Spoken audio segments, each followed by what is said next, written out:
was holding back, so afraid to fall in love and lose again. Couldn't hurt me bad enough to make me give it up and walk away. Sabay tayo. Everybody sing, come on! Kamusta mga boss? Welcome sa aking munting channel, ang Kanta Kwento. Pag sinabi nating Sweet Notes Music, sila ay binubuo ng real-life couple na sina BJ at Charlotte. Napansin ko lang na halos lahat ng video uploads ay si BJ lamang ang nakakahakot ng views. Inuulit ko, halos lahat, hindi lahat. Kaya ngayon, pag-uusapan natin ang 5 video uploads ni Charlotte na talagang walang masyadong pumansin kumpara sa ibang uploads. Ating aalamin kung bakit ito nangyari.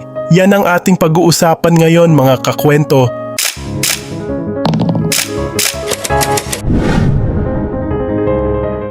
Bago tayo magsimula, kung ikaw ay bago pa lamang dito sa ating channel, hinihiling ko na sana ay inyong i-like, i-share at mag-subscribe bilang suporta. Maraming salamat.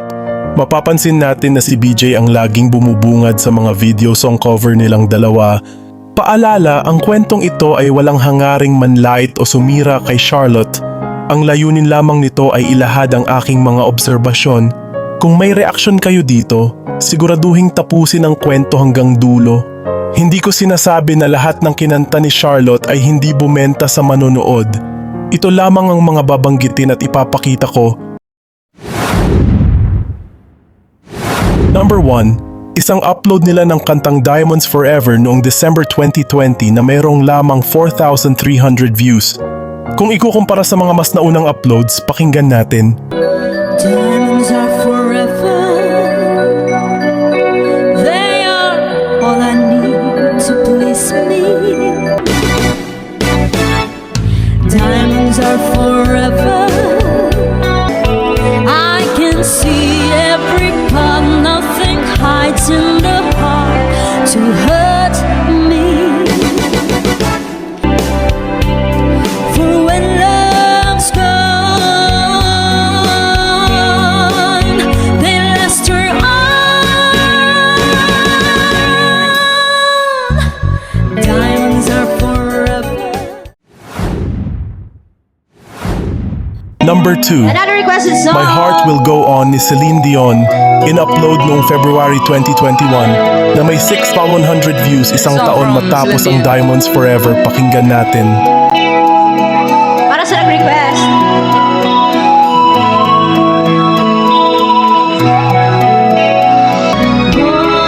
Once more, you open the door.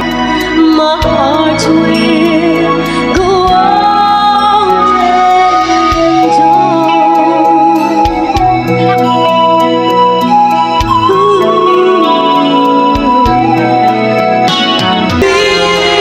We'll stay forever this way. You are safe in my heart, and my heart will go on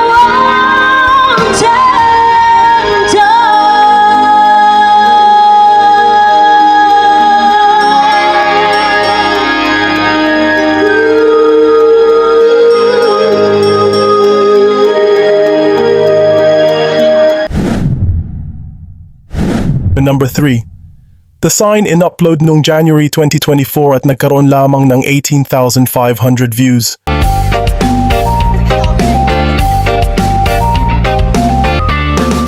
Under the pale moon, for so many years I wondered who you are.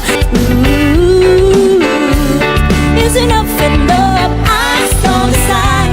I'm just demanding without understanding. I saw the sign. No one's gonna draw you up to get into the light where you belong.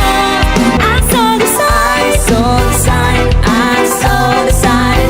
I saw the sign. It opened up my eyes. I saw the sign. Let's go. Number 4. Crazy ni Patsy Cline, in-upload noong April 2024 na nagkaroon lamang ng 25,000 views. Pakinggan natin.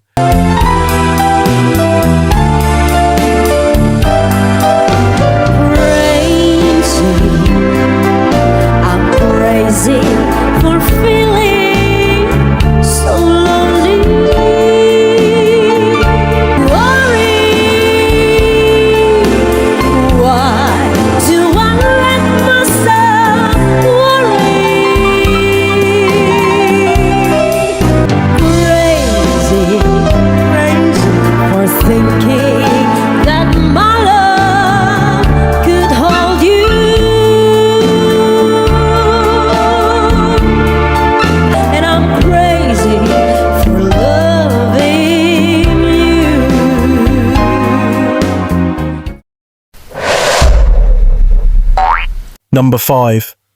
I Want Last Day Without You ng Carpenters, in-upload noong June 2021, na mayroon lamang 6,100 views.